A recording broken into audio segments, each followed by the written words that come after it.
आज हम राष्ट्रीय आय एवं योग्यता परीक्षा में पहले के आए हुए प्रश्नों को हल करेंगे। ये प्रश्न देखिए, इसको बॉड मास नियम के अनुसार से हल करेंगे। इस सवाल में देखिए भाग का निशान दिया है और ब्रैकेट के निशान दिए हैं, 2 ब्रैकेट के निशान दिए हैं। तो सबसे पहले हम छोटा ब्रैकेट हल करते हैं।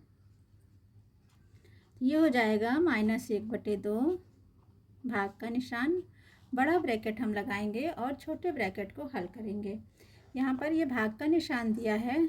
भाग को हल करने के लिए गुणे का निशान लगा देते हैं और भिन्न को बदल देते हैं। तो ये हो जाएगा -1/3 गुणा 7/2 और ब्रैकेट बंद। फिर -1/2 भाग का निशान। अब हमें इस बड़े ब्रैकेट को खोलना है। पहले इसके अंदर जो दी हुई संख्याएं हैं उनको हल करेंगे। 2 परिमेय संख्याएं हैं, इनका गुणा करना है।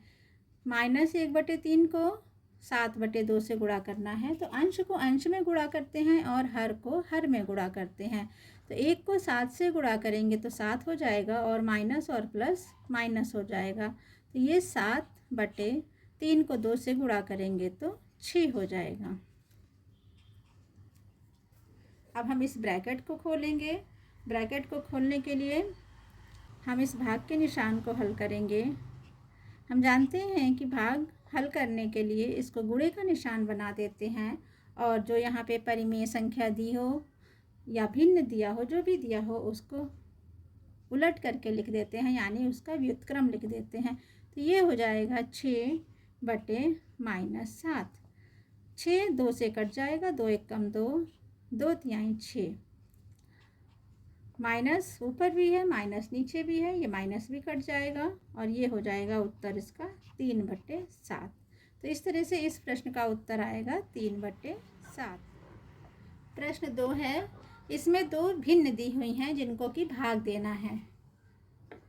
आपको भिन्न का भाग देना आता है। इसमें ये पहली भिन्न मिश्र भिन्न है। मिश्र भिन्न को पहले सरल भिन्न में बदलेंगे। मिश्र भिन्न को सरल भिन्न में बदलने के लिए 5 को 2 से गुणा करेंगे और जो आएगा उसमें 1 प्लस कर देंगे। तो ये हो जाएगा 5 दूनी 10, 10 और 1 11/5।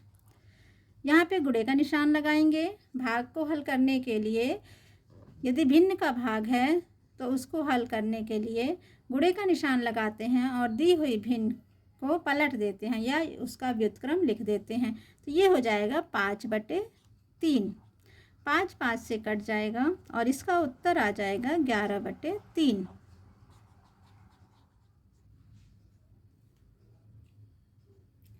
प्रश्न 3 है, कौन सी संख्या पूर्ण घन नहीं है। हमें इन चारों उत्तरों में ये देखना है कि कौन सी संख्या है जो पूर्ण घन नहीं है। पहली संख्या देख के हमको समझ में आ रहा है कि ये 30 × 30 × 30 करेंगे तो 27,000 आ जाएगा। 3 तरीके 9, 9 तरीके 27 और 3 0। तो ये इसका उत्तर नहीं होएगा। दूसरी संख्या 125। 125 जानते हैं आप लोग कि ये 5 का घन है। 1000 ये भी देख के समझ में आ रहा है कि ये 10 का घन है। 10 को 3 बार गुणा करने पे आता है। लेकिन 900,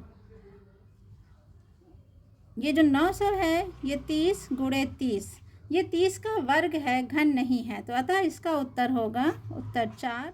प्रश्न 4 है, अजय ने एक सिलाई मशीन 2500 रुपये में खरीद कर 3000 रुपये में बेच दिया। अजय का लाभ प्रतिशत ज्ञात करना है। लाभ प्रतिशत ज्ञात करने के लिए हम पहले लाभ ज्ञात करेंगे। लाभ ज्ञात करने के लिए हम देखेंगे कि कितने रुपए की मशीन उसने खरीदी थी और कितने में बेची। तो ये देखिए, उसने सिलाई मशीन खरीदी थी 2500 रुपये में और उसको बेचा है 3000 रुपये में। तो हमारा लाभ हो जाएगा, लाभ होता है विक्रय मूल्य माइनस क्रय मूल्य। विक्रय मूल्य दिया है 3000 रुपये, क्रय मूल्य दिया है 2500 रुपये। तो हमारा लाभ हो गया 500 रुपये। अजय को 500 रुपये का लाभ हुआ, लेकिन प्रश्न में हमें लाभ प्रतिशत ज्ञात करना है। तो लाभ प्रतिशत ज्ञात करने के लिए जो भी लाभ हुआ इसको ऊपर लिखेंगे और जितने रुपए की उसने सिलाई मशीन खरीदी थी वो नीचे लिखेंगे। जो भी सामान जितने रुपए का ख़रीदा था उसको नीचे लिखते हैं। तो देखिए 2500 रुपये की उसने सिलाई मशीन खरीदी थी, तो 2500 को यहाँ लिख दिया और इसको 100 से गुणा करते हैं। 0 0 से कट गया, ये 0 इस 0 से कट गया। 5 5 25, 5 दहा में 10, ये 0 लिख लिया। ये फिर कट जाएगा, 5 एक नाम 5, 5 दूनी 10 और ये 0। इस तरह से लाभ प्रतिशत कुल आएगा 20%। तो अजय को 20% का लाभ हुआ। प्रश्न 5 में है 832 में 8 का पूर्वेण अंक होगा। पूर्वेण अंक का मतलब होता है कि उससे पहले लिखी हुई संख्या। 8 के पहले क्या लिखा है? प्रश्न में देखिए 8 के पहले कुछ नहीं लिखा है, यानी 8 का पूर्वेण अंक 0 होगा। इसका उत्तर सी सही है। प्रश्न 6 है किसी समपंचभुज में प्रत्येक अंतःकोण का मान क्या होता है? ये देखिए ये एक समपंचभुज है। समपंचभुज यानी ऐसी 5 भुजाओं से बंद आकृति जिसकी सभी भुजाएं बराबर हों। इसमें हमें अंतःकोण का मान निकालना है, यानी हमें ये ज्ञात करना है, इन कोणों का मान निकालना है। हम जानते हैं एक वृत्त पर बने हुए कोण का मान होता है 360। इस 360 डिग्री को 5 भागों में बांटा गया है। तो इस तरह से हम एक कोण का मान ज्ञात कर लेंगे। एक कोण का मान निकालने के लिए 360 को 5 से भाग दे देंगे। 5 सत्ते 35 और 5 दूनी 10, यानी इस कोण का मान हो गया 72 डिग्री। अब हमें इन दोनों कोणों का मान ज्ञात करना है। हमें पता है कि एक त्रिभुज के तीनों कोणों का मान 180 होता है। तीनों कोणों का योग 180 होता है। ये हमें नहीं पता, ये भी नहीं पता। इसको भी मान लिया x, इसको भी मान लिया x। तो हम इस तरह से लिख सकते हैं 72 + x बराबर 180। x और x को जोड़ा 2x हो गया। ये 72 इधर प्लस में, इधर जाएगा तो माइनस में हो गया। 180 माइनस 72। 180 में से 72 को माइनस करेंगे, ये आ गया 108। 2x बराबर 108, तो x का मान हो जाएगा 108/2, यानी 54। इस एक कोण का मान 54 हो गया और हमें इस पूरे कोण का मान निकालना है, यानी 54 को 2 से गुणा करने पर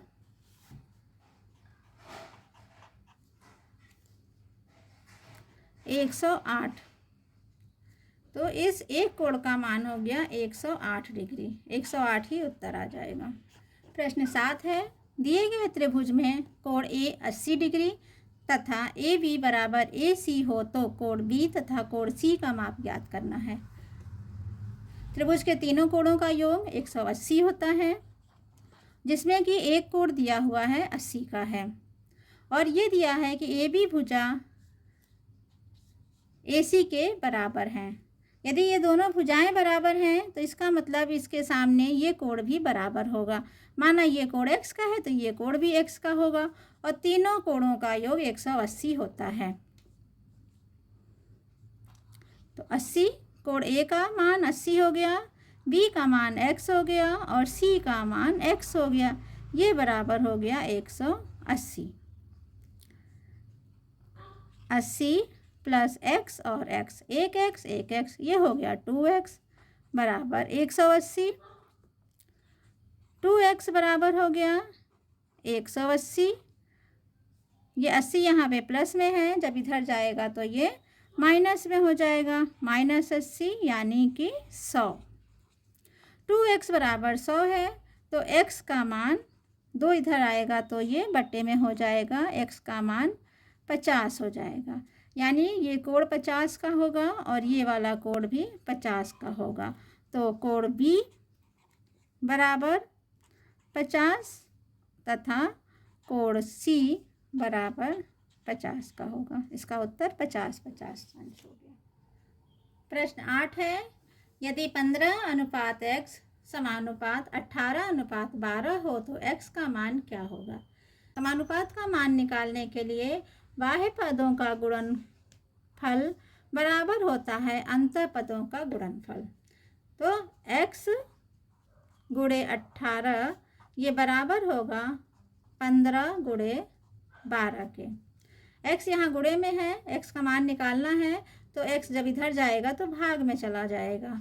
x बराबर हो जाएगा 15 गुणे 12 बटे 18। अब हम इसको काट देंगे। 3 छंग 18, 3 पच्चे 15, 3 दूनी 6, 3 चौको 12, 2 एक 2, 2 दूनी 4, 5 दूनी 10, यानी x का मान 10 आएगा।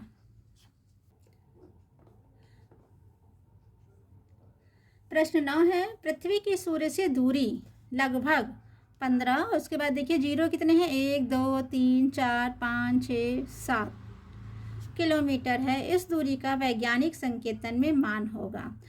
आपको पता है कि प्राकृतिक संख्याएं अनंत होती हैं। सबसे छोटी प्राकृतिक संख्या 1 होती है और उसके बाद से सबसे बड़ी प्राकृतिक संख्या अनंत होती हैं।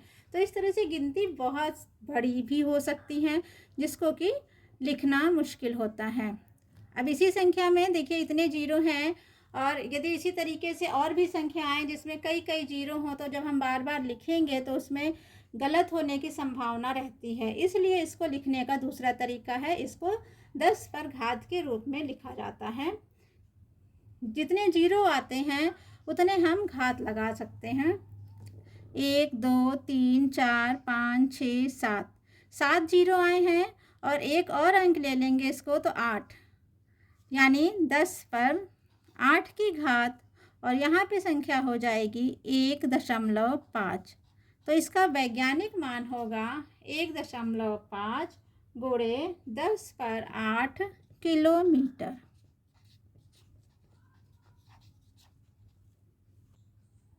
प्रश्न 10 है, यदि P समांतर Q तथा Q समांतर R हो तो कोण X का मान होगा। ये देखिए इसमें 3 रेखाएं दी है, एक P है, Q है और R है। कह रहा है P Q के समांतर है और Q R के समांतर है। तो जब ये दोनों रेखाएं एक दूसरे के समांतर हैं तो P जो है R के समांतर होगी, और इसको एक तिर्यक रेखा काट रही है। आपने पहले भी पढ़ा है कि जब दो समांतर रेखाओं को एक तिर्यक रेखा काटती है तो उससे बनने वाले एकांतर कोण समान होते हैं। ये रेखा P और रेखा R ये दोनों समांतर रेखा है और इसको काटने वाली तिर्यक रेखा, एक तरफ 65 डिग्री का कोण बन रहा है तो कोण X भी 65 का ही होगा।